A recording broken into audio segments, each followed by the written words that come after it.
এখন বাংলাদেশের সব দলের চেয়ে বড় দলের নাম হলো সমন্বয়ক।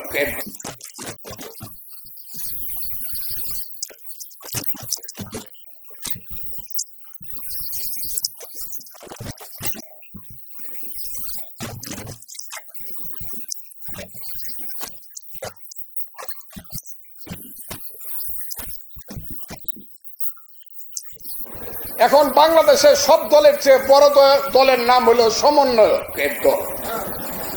হ্যাঁ, সমন্বয়ক। আমি কিশোরগঞ্জে গেছিলাম, যেদিন 4-5টা ছেলে হাতে ডায়েরি নিয়ে হাঁটে, গেলাম বাবা তোমরা কারা, আমার সালাম দিছে, স্যার আমরা এলাম আমরা সমরনায়ক। একটা ছেলে বলে তুমি সমরনায়ক? বোকা হয়ে গেছে, না স্যার আমার ভুলে গেছে, আমরা হলাম সমন্বয়ক।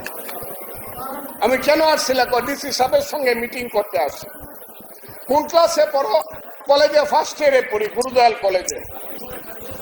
এইভাবে 3টা জেনারেশন নষ্ট হয়ে যাচ্ছে বাংলাদেশের।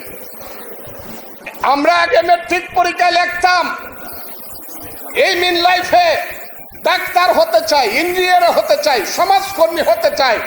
এখন ছেলেরা লিখবে সমন্বয়ক হইতে চাই।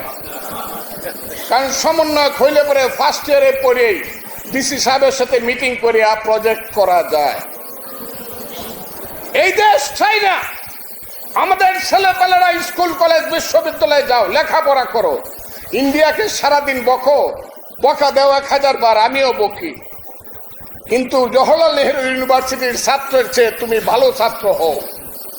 বেঙ্গালুরের আইটির একটা বিজ্ঞানীর চেয়ে ভালো বিজ্ঞানী তুমি হও।